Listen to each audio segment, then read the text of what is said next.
Dr. Caligiuri was raised in upstate New York by her Puerto Rican parents.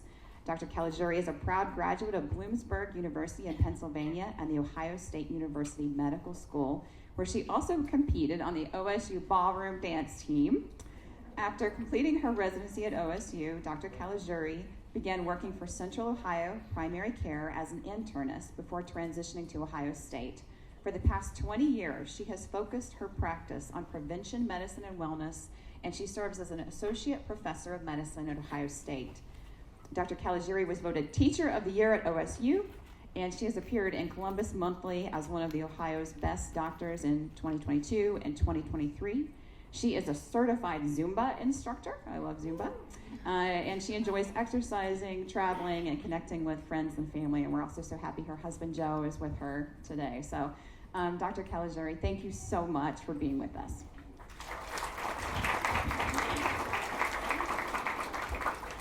Thank you, Kara. So what I thought I would do is I would bring you into my examination room. This is what I do with every one of my wellness visits. I only have 40 minutes with my wellness visits. I know they have their agenda and I have mine. My agenda includes asking them 5 questions, and I grade them after each question. Sometimes I tell them their grade, and sometimes I don't. So without further ado, we are going to start with a pop quiz. Oh, here we go. Okay.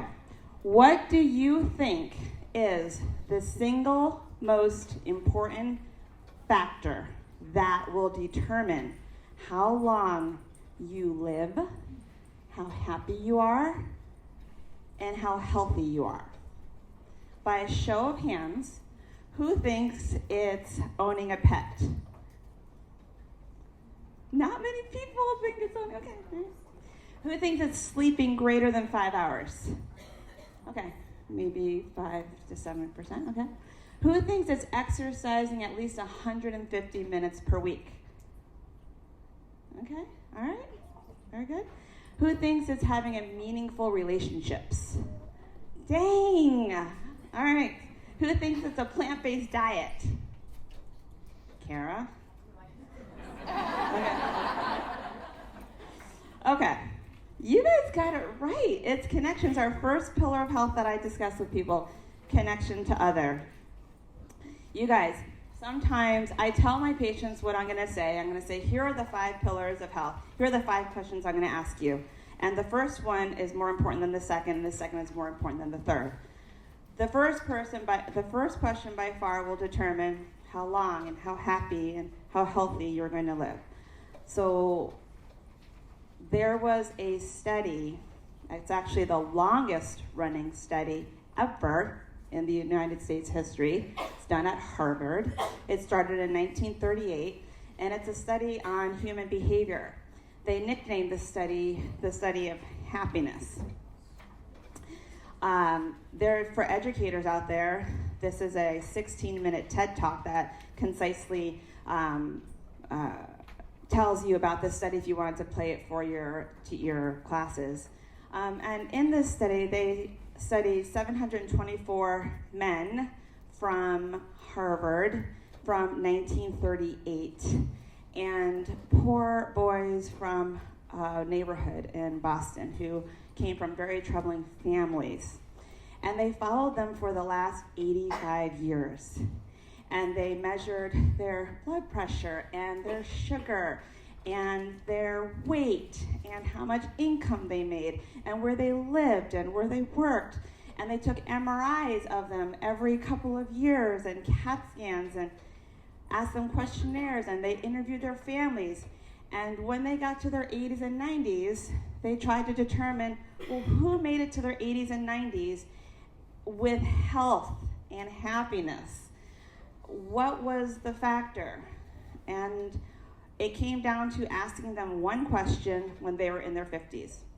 And here's the question. If you answered positively, your chances of making it to your 80s and 90s were very good. Here's the question. Are you deeply satisfied with your personal relationships? Does somebody love you?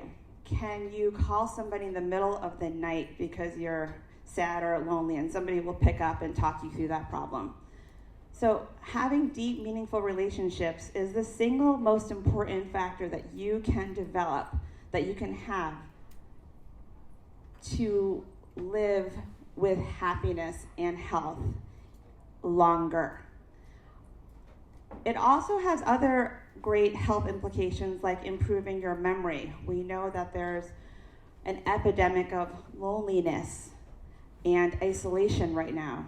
May 2023, the United States Surgeon General, Dr. Vivek Murthy, has declared an epidemic of isolationism and loneliness because 50%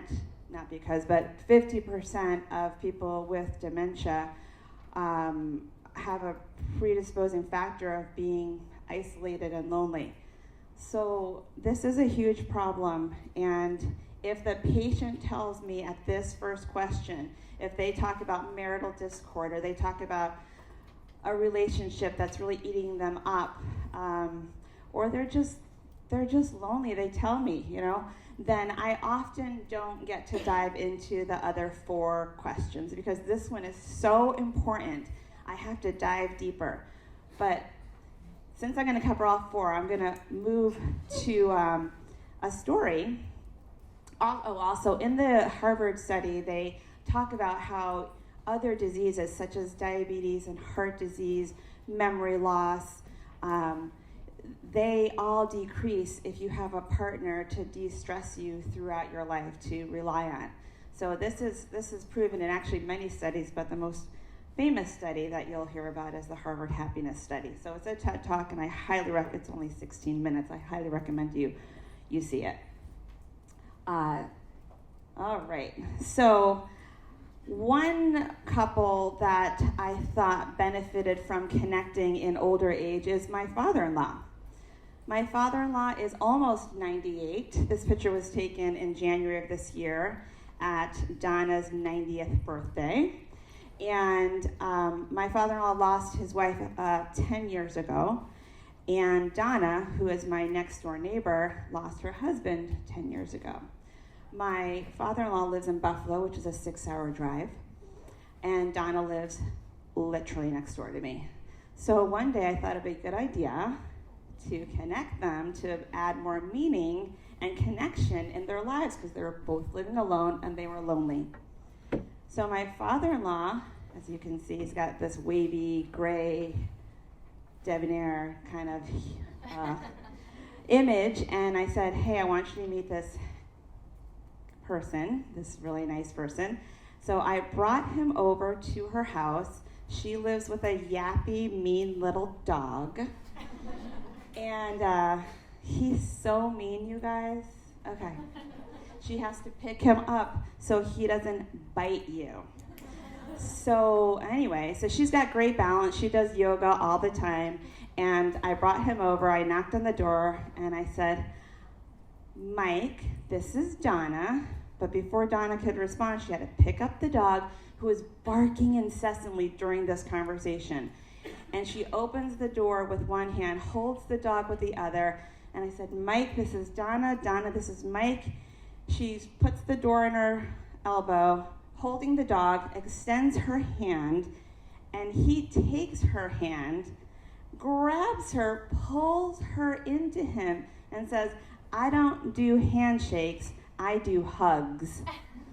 And that's how they met. This is 10 years later.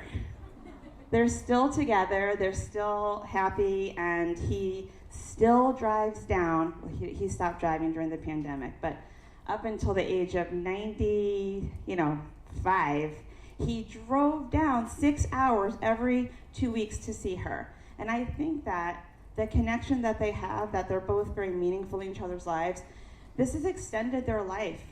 This has improved their memory, extended their memory. So this connection matters. All right. What if you're introverted? What if you don't have 15 friends? What if you prefer 1 or 2 people? No big deal. totally fine. As long as you reach out and nourish those 1 or 2 relationships that you have. You have to put the time and the energy into these relationships. You do not have to be married. We can all feel lonely in a crowd. We can feel lonely in a marriage. You just have to put the effort into 1 or 2 people. I have a patient who is 70, and she has a good marriage, but she would prefer to be alone. And I was going through my 5 pillars, and I said to her, I need you to develop a girlfriend, because your husband's fabulous, but he's not a girlfriend. They're just not, guys. And guys, I know your wives aren't guy friends. So I'm gonna challenge you, and I'm gonna ask you to make 1 friend in 1 year. She's like, but I'm 70. So, let's go. You got 1 year to make 1 friend. She came back 2 weeks ago, and she said, Dr. Caligiuri, I made my friend. I said, oh my gosh, how did you do that? And she said, I got a flyer in the mail from United Healthcare Wellness Group, part of my Medicare supplement. And she said, it said, do you need a friend? And she called the number, and they said, we're gonna put you in our phone buddy system. There's a phone buddy system where you get assigned 1 person and you speak with them for 1 hour for the next 13 weeks. So 1 hour per week for the next 13 weeks. And at the end of the 13 weeks, you can exchange information. So she got assigned to a 92-year-old woman from Pennsylvania. And she called her, and she said this woman was so funny. She just loves her. They exchanged information, and they're going to see each other, and it's only been 7 weeks. So, it's possible. You've just got to put yourself out there. Be a little vulnerable. Care, just like Dr. Vanderhoff said. So, introverts, you're fine. You don't have to have a huge circle. Just 1 or 2 is good enough. All right. 2nd pillar is sleep.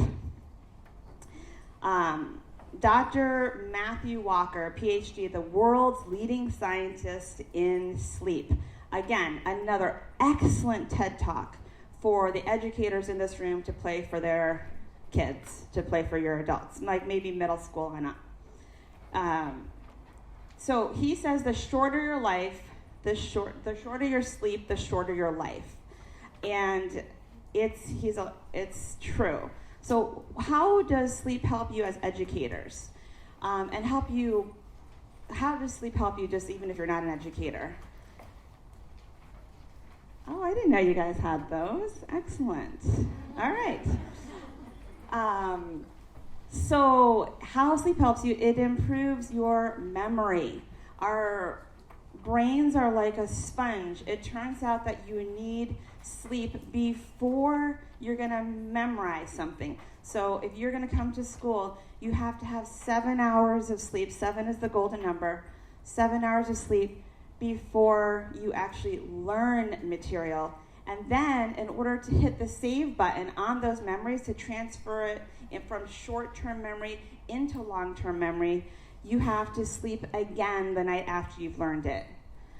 This is proven by many studies. Dr. Matt Walker talks about it, but one of his most famous studies is he put together a study to have people do an all-nighter, to not sleep at all.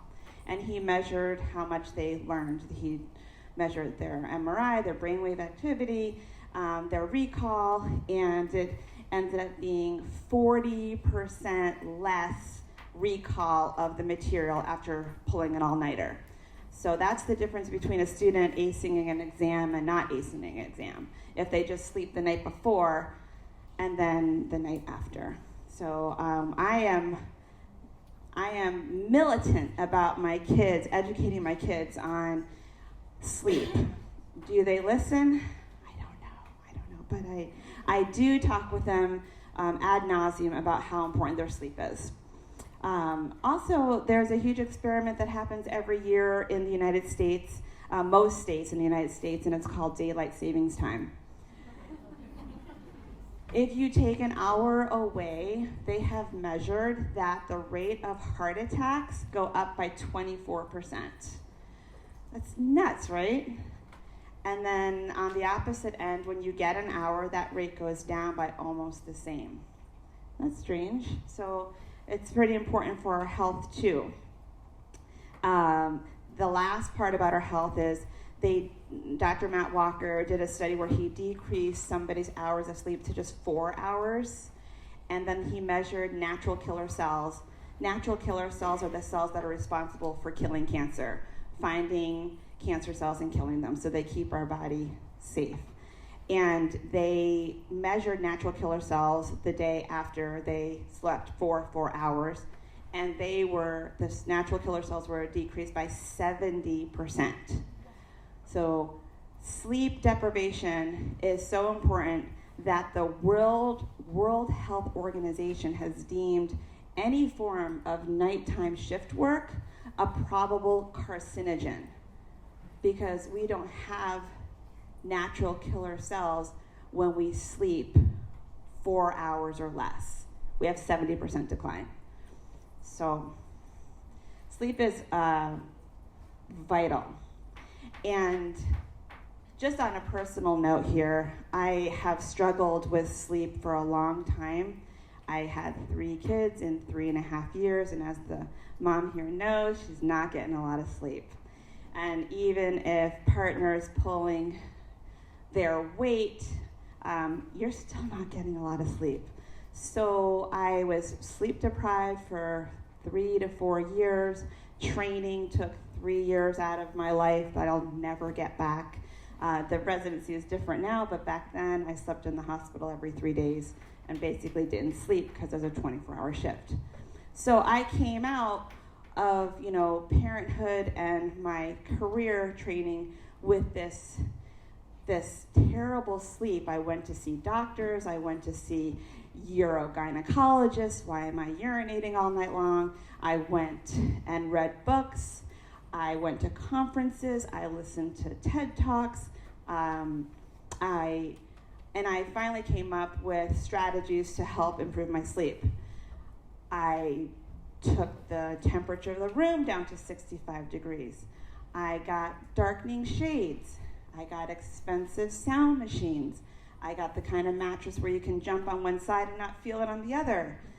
I trained my family to not bother me, to not interrupt me. I quite literally said to my 3 kids, they were like 6, 8, and 10, under no circumstances are you to wake me up. I don't care if it's an emergency. Wake your father up. And when they're older, they get that kind of humor. Where they're younger, it's literal.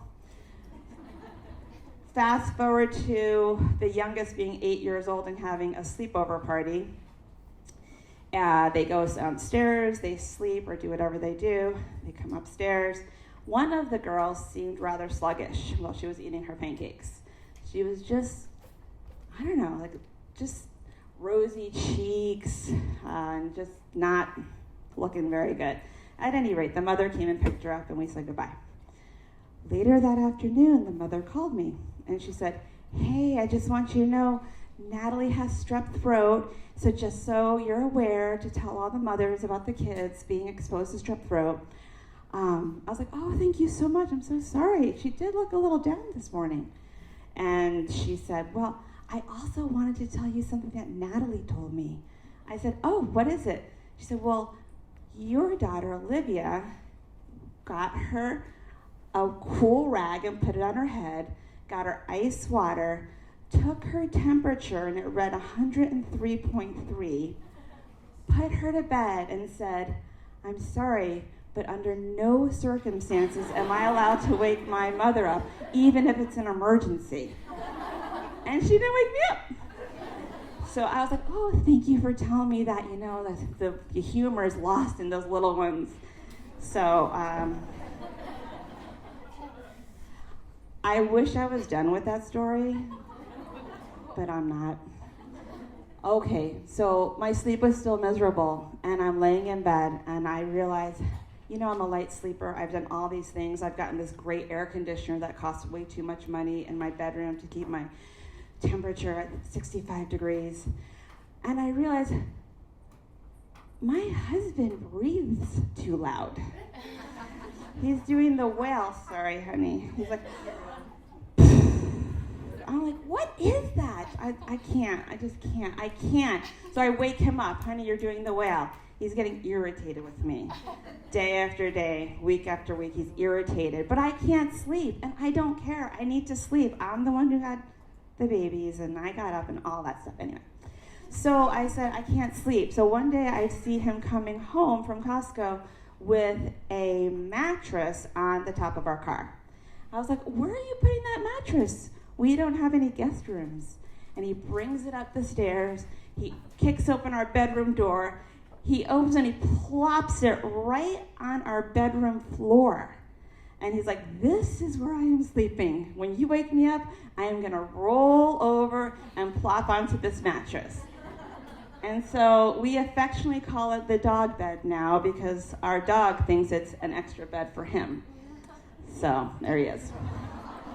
That is my bedroom with the big king bed and the dog bed. All right. Third pillar, exercise. These are things, remember, these are the wellness questions that I'm asking you as my patient. How are you with movement? How do you move your body?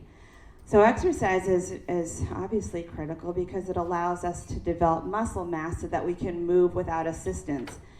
We're all young in here, but as we get older, even sitting in a chair becomes hard for some 60, 70, and 80, and 90-year-olds. And building that type of muscle mass starts right now in your 20s and 30s and 40s. Trying to build up a stock of muscle mass so that you can rely on it later. I cannot emphasize how important it is to eat enough protein so you can build muscle mass. This is not about weight loss. It's about building mass. I can't say I don't care about weight, but I don't focus on that in my wellness visits at all. I focus on having lots of muscles so that you can be functional and happy, so that those, grandparents can get off the floor like this, instead of just helping themselves up. So I teach a lot of my patients what's called a chair exercise. So I say, okay, they don't like to exercise. And I say, okay, well, I need you to be able to get up off of your bathroom, toilet seat, or off the floor. And again, these aren't old people. It's amazing how much muscle you lose. You lose 1% per year. So your 40-year-old self is a lot stronger, 10% stronger than your 50-year-old self. And your 50-year-old self is 10% stronger than your 60-year-old self, unless you purposely try to build muscle mass.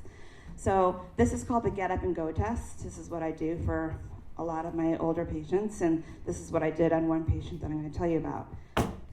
You just sit them down and you count how long it takes for them to get up and go without assisting themselves with their arms in any way. So I have them put their arms up. So that should take 1 second. But what happens is people rock and they get some momentum, and then they'll come up. Or they'll just use their arms to get themselves up. So you have to meet the person where they're at. I'm not going to tell somebody that you should exercise 150 minutes like the American Heart Association recommends, when they're busy and they're just not in the mental framework to have any kind of formal program. Now, if you're already exercising and I feel like I could push the person to improve their habits with weight-bearing exercises, that's different. But whoever's sitting in front of me, I just meet you where you're at. So the person who is sitting in front of me was an older gentleman that I had never met before. And I'm just trying to encourage movement and building muscle mass. So I said to him, can you get up? And he couldn't. He had to rock his whole way out, just like I did before. He was a widow. It was my first time I met him.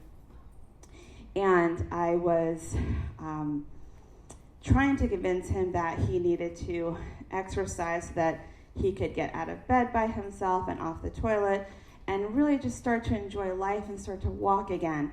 But he had every excuse, even legitimate excuse. His back hurt, his knees hurt, he had arthritis. I mean, he was like 83 years old.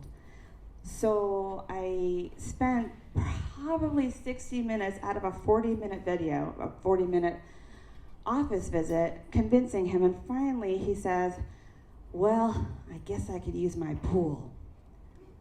And I said, well, you can use your pool? Because I was like, you need a pool. You have too many barriers, your back, your arthritis.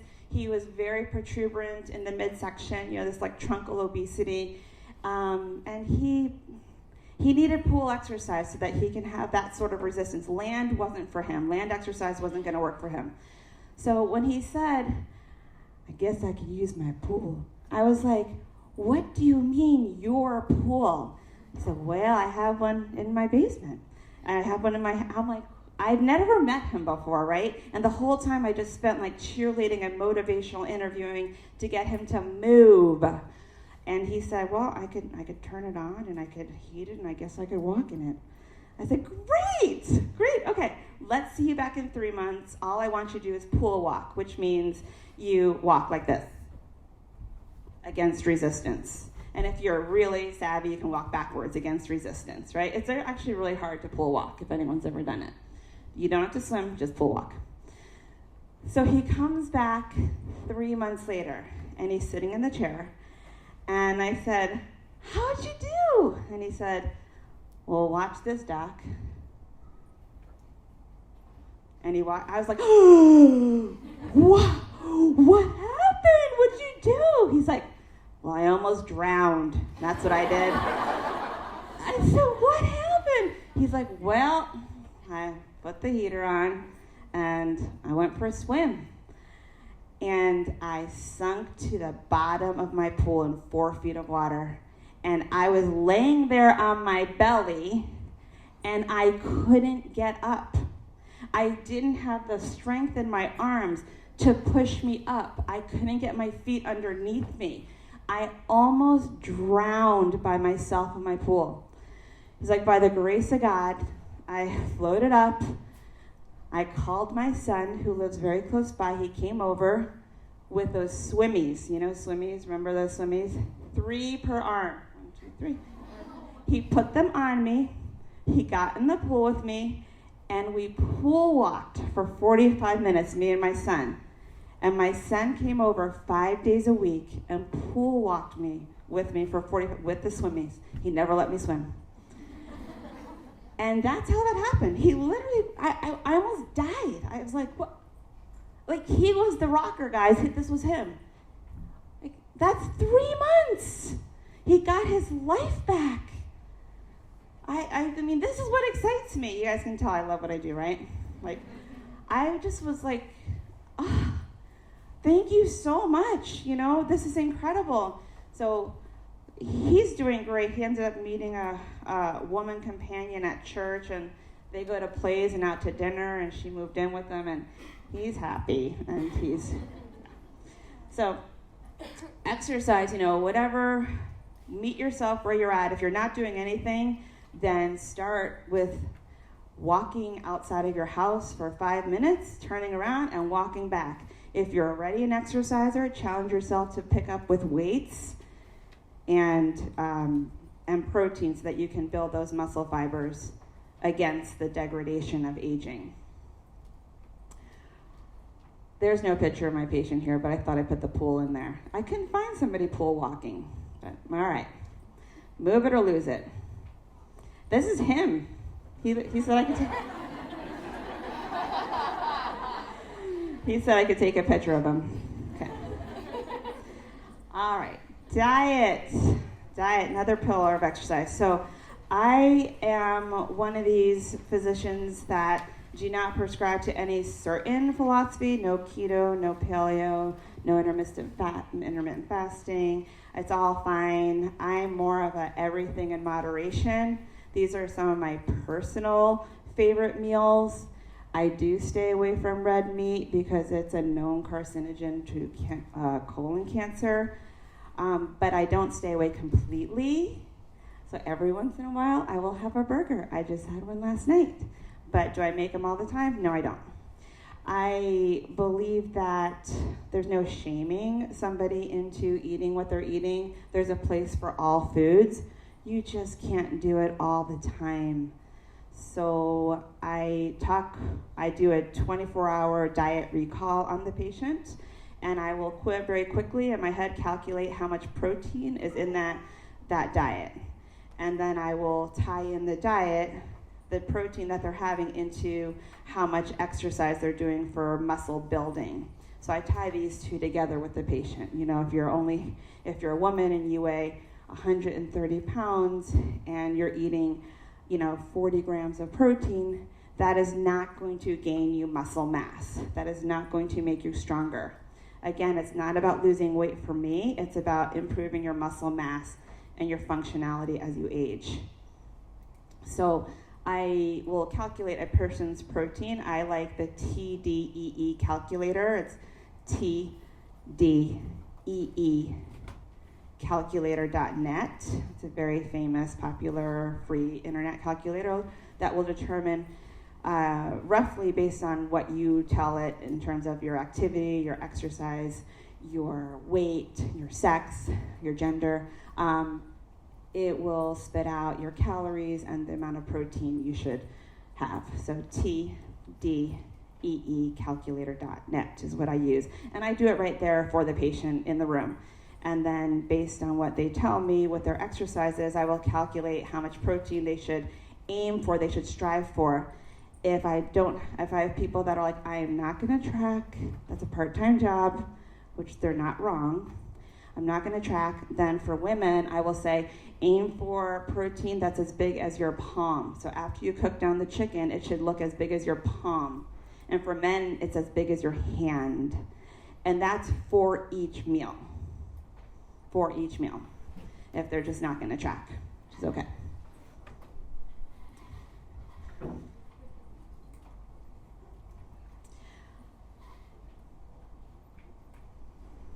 Okay. Also with the diet, guys, it's super important to drink water. If you don't have a relationship with water, you have to develop a love affair like no other with water. Do whatever you need to do to put the sweeteners in there or whatever you need to do, but we need to start drinking water to make the fiber go through and make us very regular in the GI department, and keep our kidneys healthy, our skin glowing, and all other important things, but water's key. However much it takes for your urine to be almost slightly yellow. So it should be mostly clear. For most of us in here, that's gonna be around 64 ounces. I do 96 ounces. I have a Hydro Flask, it's 32 ounces, and I fill it up 3 times a day. That's how I figure that out. Or you can do it twice a day if you're not going to exercise that day. So I love my Hydro Flask because it cost an exorbitant amount, which is ridiculous. My daughter bought it for me when she was 10, which is ridiculous. I still have it, and it's so cute. She thought it was like, I don't know, she just thought that I'm so hip, like I was like a middle schooler and carrying around the Hydro Flask with the Save the Turtles and Save the Whales, stickers on it, but I still have it. Okay, last pillar is community. So service to others. Guys, this is a wellness talk. Like these 5 pillars are for you to reflect on how you're doing on each of the pillars. Am I connected to others? Do I sleep well, 7 hours? Do I eat, healthy choices? Am I exercising? If you're really good with this, then you can package it up and try and share it. Try and like give some of this to your family, your friends, your students. Service to others is proven to improve your lifespan. There's many studies. There was one just last year that followed 50 women. This is at the Case Western Reserve here in Ohio. They were following 50 women over the last 32 years, and one of the factors was, what factors made them live longer, and one of the most notable factors is that the women who volunteered lived longer than the women who didn't. It was statistically significant. I can't remember what it was, but it's an incredible thing to give of yourself. The service itself makes you feel better, and then of course it helps other people. And you can actually train yourself to be more giving. You can, like, if you want it, you can do it.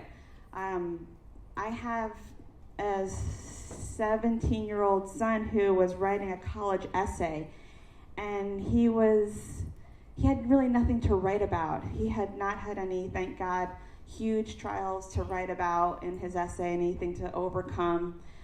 So he decided to write about how he was, how can I say this? He was not very giving, he just liked video games. Okay, that's all he did. He loved his friends, and he loved to have fun, and he liked playing video games. So he wrote an essay about how that changed. So when he was 16 and got his license, my husband, who shares the same name as him, decided he wanted to watch Sunday football instead of doing his usual Meals on Wheels route. So he gave it to my son. He made him do it. And my son was not happy that he had to spend 3 hours every other Sunday delivering meals. I don't even think it was legal, actually. But since they had the same name, the guy gave him the meals, and JoJo went to deliver them. Well, after some time, JoJo developed a relationship with one of the people, and they talked about football and his Serbian heritage and family, and JoJo realized that this man lived, almost in complete isolation in his tiny little flat and had very little connection with others or his community. And this is like a 16, 17, he did it for 3 years. Just a kid. And one day the man dropped off of his route, and JoJo found himself surprised that he was worried. I wonder what happened to him. I wonder if he couldn't afford the flat, or maybe he fell sick. But after a couple months, the man came back on his route, and JoJo walked up and said, "Hi," and the guy said, "Well, son of a gun, it's been a while." And they chatted, and JoJo asked him, "Well, where you been?" And he's like, "Well, I was in the depths of depression and tried to commit suicide."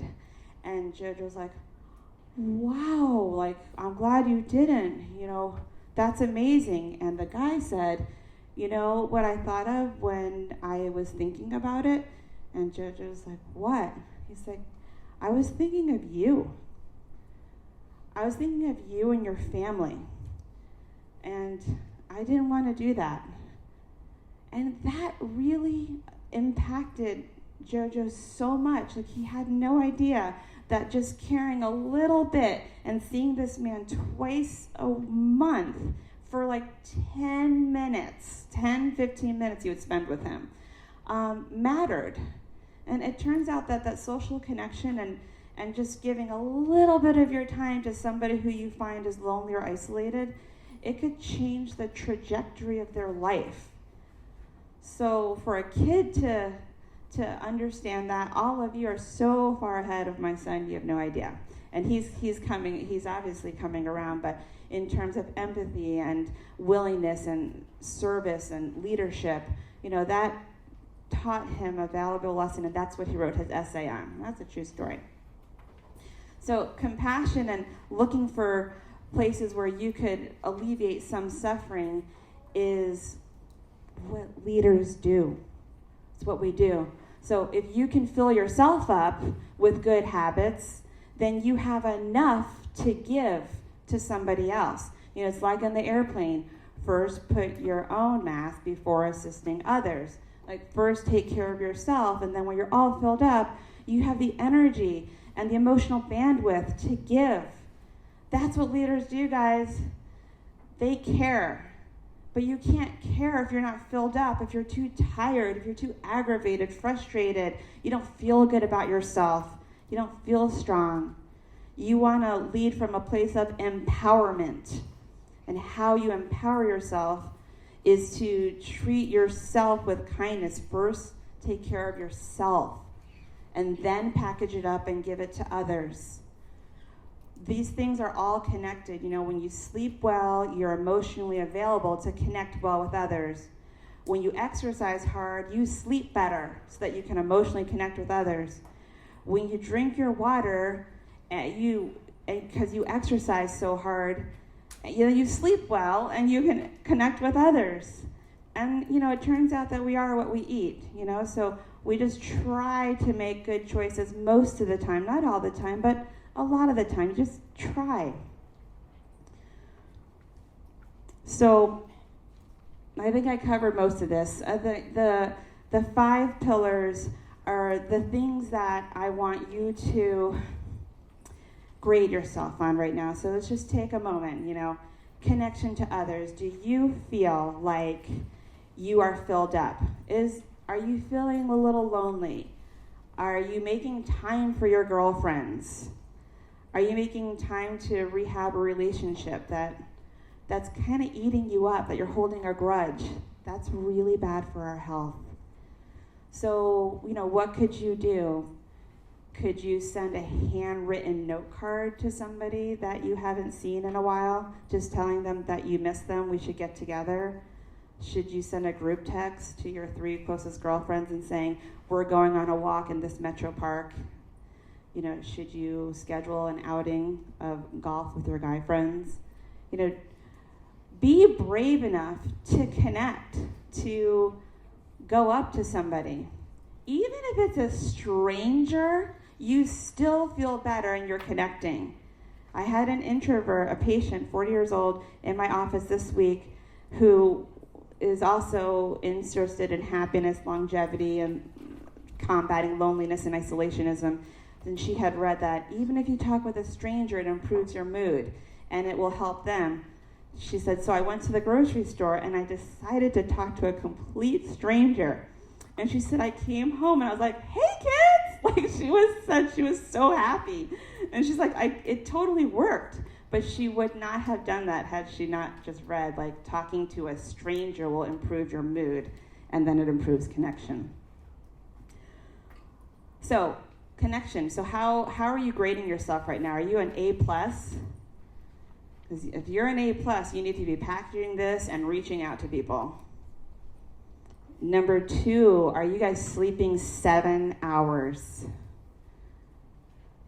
If it's not 7 hours, then do everything in your power like I did. Maybe not get a dog bed, but Number 3 is exercise. The recommendation is 150 minutes, but you do what you can do. And if you are at that realm where you're starting to weight lift and do weight-bearing exercises, then make sure you're hitting your protein goals. After exercise is diet, everything in moderation, and water. And then the last thing is service to others. Like, do you have enough to spread the joy, to connect with other people? That's how you make communities great, by first investing in yourself, then your smaller circle, and then feeling empowered enough and excited enough and brave enough to just share it. Well, that's all I have for you guys. Thank you so very much.